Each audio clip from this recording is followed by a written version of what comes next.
석유가 한 방울도 나지 않는 나라가 있습니다. 그런데 이 나라는 석유를 수출합니다. 그것도 세계 6위 규모로 비산유국 중에서는 당당히 1위입니다. 이 나라가 바로 대한민국입니다. 도대체 어떻게 이런 일이 가능한 걸까요? 2010년 기준 한국은 월 평균 2,800만 배럴의 석유 제품을 50여 개 나라에 수출했습니다. 1위부터 5위까지는 사우디아라비아를 비롯한 중동의 산유국들이 차지하고 있습니다. 그리고 6위 대한민국, 땅속에서 석유가 나지 않는 나라가 세계 산유국들과 어깨를 나란히 한 겁니다. 비밀은 단 하나입니다. 고도화 시설. 중동에서 수입한 저급 원유를 정제하고 나면 벙커유와 아스팔트라는 찌꺼기가 남습니다.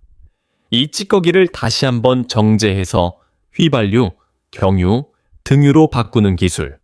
이것이 바로 대한민국의 지상 유전입니다. 경제학과 구호학번입니다. 돈의 흐름으로 역사와 현재를 읽는 채널입니다. 처음 보시는 분이라면 구독, 좋아요, 알림 설정 부탁드립니다. 한 번의 클릭이 이 채널을 계속 성장하게 해줄 것입니다. 먼저 숫자로 이 기술의 위력을 느껴보겠습니다. 원유를 1차 정제만 하면 배럴당 수익은 딱 1달러입니다. 그런데 고도화 시설을 거치면 배럴당 10달러에서 20달러. 심지어 버려야 할 아스팔트를 원료로 쓰면 배럴당 30달러까지 수익이 납니다. 찌꺼기를 황금으로 바꾸는 기술. 경제학에서 이것을 부가가치라고 부릅니다. 울산 온산 정유단지를 보면 입이 벌어집니다. 여의도 면적의 4배에 달하는 이 단지에서 연간 10,000척 이상의 수출선이 출항합니다. 세계 최대 규모의 석유 수출 기지. 그리고 이 단지의 심장부에 고도화 시설이 쉬지 않고 돌아가고 있습니다. 중동에서 원유를 싣고 오는 배의 길이는 무려 159m입니다. 이 배 한 척이 싣고 오는 원유는 100만 배럴. 이 원유가 항구에 닿으면 6km 길이의 원유 전용 파이프라인이 기다리고 있습니다. 굵기도 5cm부터 50cm까지 다양한 수천 수만 개의 파이프가 얽힌 석유 고속도로입니다.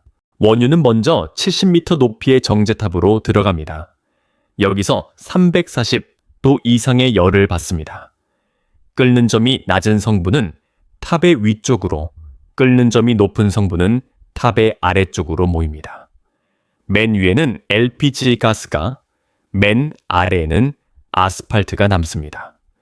이 아스팔트가 바로 고도화 시설의 원료가 됩니다. 1964년 4월, 울산에 국내 최초로 정유 공장이 세워졌습니다.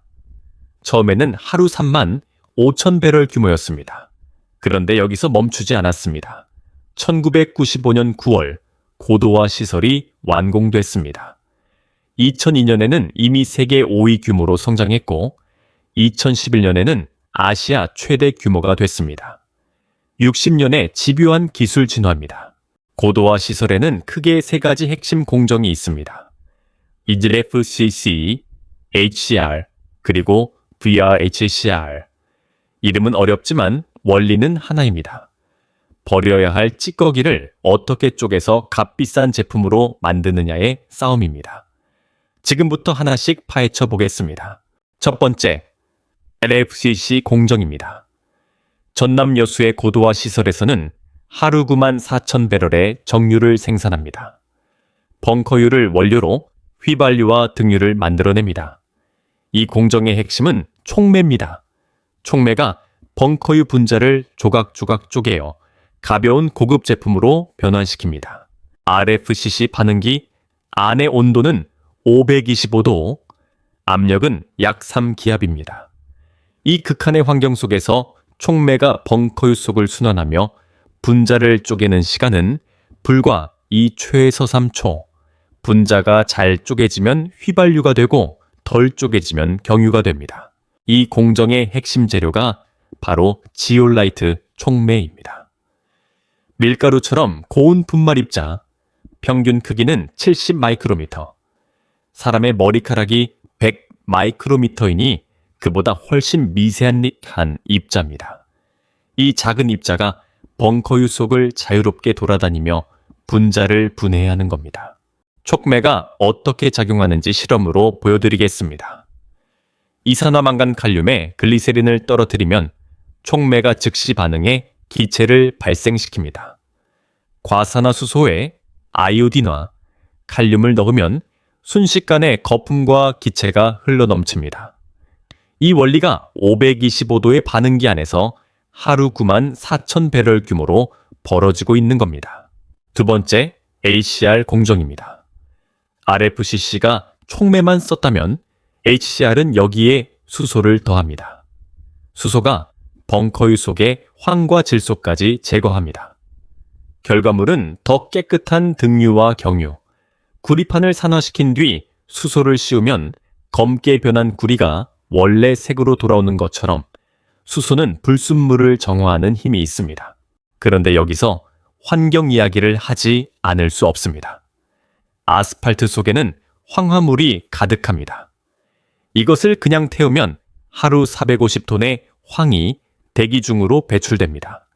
하지만 고도화 시설을 통해 경질유로 바꾸면 이 황이 제거된 상태로 판매됩니다. 기술이 돈도 벌고 환경도 지키는 겁니다. 세 번째이자 가장 경이로운 공정, VRHCR입니다. 이것은 아스팔트, 그러니까 가장 낮은 등급의 원유 찌꺼기를 경유와 등유로 바꿉니다. 배럴당 수익이 최대 $30에 달합니다. 버려야 했던 것이 가장 돈이 드는 원료가 된 겁니다. VRHCR 반응기의 규모를 들으면 할 말을 잃습니다. 무게 1351톤, 높이 65m, 직경 15m, 순수 국내 기술로 제작된 단일 기기 중 세계 최대 규모입니다. 이 거대한 반응기 안에서 하루 6만 배럴의 아스팔트가 경질유로 다시 태어납니다. VRHCR 공정의 조건은 RFCC와 반대입니다. 온도는 400도 이상, 그런데 압력은 200기압 이상. RFCC의 3기압과 비교하면 무려 60배 이상 높은 압력입니다. 이 엄청난 압력이 아스팔트를 부드럽게 만들어 수소와 반응하기 쉬운 상태로 바꿔줍니다. 아스팔트가 이 반응기를 통과하는 데 걸리는 시간은 약 6시간입니다. 이 긴 시간 동안 아스팔트는 2km에 달하는 복잡한 파이프라인을 통해 이동하며 서서히 분해됩니다. 결과를 보면 놀랍습니다. 아스팔트 100%가 들어가면 LPG 3%, 나프타 10%, 등유와 경유 30%로 다시 태어납니다. 이 시설을 짓는 것 자체가 국가적 대공사였습니다. 2008년 착공, 부지 면적 62만 제곱미터, 축구장 여러 개 크기. 공사에 투입된 인원 300만 명, 건설 비용 2조 2천억 원, 완공까지 걸린 시간 2년 2개월. 이 모든 숫자가 이 나라의 의지를 보여줍니다. 공사 과정도 순탄치 않았습니다. 부지의 지층이 창성지층, 물이 잘 빠지지 않는 진흙벌 같은 연약한 땅이었습니다. 대형 파일을 박아 지반을 다져야 되지 않겠는데 철근 하나가 지지해야 하는 무게가 190톤. 이 기초 공사만으로도 보통 대공사가 아니었습니다. 정제탑 하나를 세우는 데 들어가는 투자비를 아십니까? 일반 정제 공장의 같은 규모 정제탑이 1억 원이라면 고도화 시설의 정제탑은 1조 원입니다. 무려 1만 배 차이입니다. 높이 50m, 직경 2m의 정제탑을 흔들리지 않게 잡아주는 와이어만 12개. 모든 하중이 컴퓨터로 계산되고 통제됩니다. 완공 후 이 시설이 만들어내는 숫자를 보겠습니다. 하루 수익 5억 4천만 원, 연간 부가가치 2조 원, 총 2조 2천억을 투자해서 해마다 2조 원을 버는 구조입니다. 이것이 바로 지상의 유전이라는 표현이 나온 이유입니다. 이 모든 공정은 24시간 첨단 제어 시스템으로 관리됩니다. 정제탑과 반응기, 파이프라인 속 벙커유와 아스팔트의 움직임을 실시간으로 통제합니다. 폐수 처리와 오염물질 배출까지 모두 모니터링. 사람이 직접 들어갈 수 없는 극한 환경을 컴퓨터가 대신 지키는 겁니다. 품질 관리도 철저합니다. 황, 벤젠 같은 불순물 함량을 측정하고 휘발유의 옥탄가 수치를 확인합니다. 경유는 겨울 온도에서의 유동성까지 체크합니다. 이 나라에서 수출되는 석유 제품은 중동의 원유보다 더 정밀하게 관리됩니다. 그리고 여기서 끝이 아닙니다. 2010년 12월 여수에서 VGOFCC 공정이 착공됐습니다. 이 공정의 목표는 단 하나입니다. 원유에서 찌꺼기를 단 하나도 남기지 않는 것. 수소를 쓰지 않고 촉매만으로 분해하는 방식으로 건설비와 생산 원가를 낮추면서도 경제성을 극대화한 최종 공정입니다. 고도화 비율이 어떻게 진화했는지 보겠습니다. VRHCR까지 완공됐을 때 고도화 비율은 28.5%였습니다. VGOFCC가 완공되면 35.3%로 올라갑니다. 35.3%는 현존하는 기술로는 거의 최고 수준의 분해율입니다. 더 이상 버릴 찌꺼기가 없는 경지입니다. VGOFCC가 완공되면 하루 5만 3천 배럴의 중진류가 추가로 분해됩니다. 그리고 연간 대기 중으로 배출되던 황화물이 7천만 톤 감소할 것으로 예상됩니다. 경제적 이익과 환경적 이익을 동시에 거두는 완벽한 기술의 완성입니다. 고도화 시설이 생기기 전 한국은 벙커유와 아스팔트를 중국의 헐값에 팔았습니다. 그냥 버리는 것이나 다름없는 가격으로. 그런데 이제 그 찌꺼기가 배럴당 30달러짜리 고급 제품으로 바뀌어 전 세계로 나갑니다. 이것이 기술이 만드는 기적입니다. 여기서 잠깐 큰 그림을 봐야 합니다. 2026년 호르무즈 봉쇄 당시 왜 한국 정유사들이 중동산 대신 미국 셰일오일, 카자흐스탄, 아프리카로 수입선을 빠르게 전환할 수 있었을까요? 바로 이 고도화 시설 덕분입니다. 어떤 원유든 처리할 수 있는 기술이 있었기 때문입니다. 1973년 석유 파동 때 한국은 속수무책이었습니다. 원유의 100%를 수입하는데 그것을 다루는 기술도 대안도 없었습니다. 그런데 50년 넘게 기술을 쌓은 지금 한국은 어떤 원유도 고부가 가치 제품으로 바꿀 수 있는 세계 최고의 정유 강국이 됐습니다. 석유 회사들에게 고도화 시설은 이제 선택이 아니라 생존의 필수 조건입니다.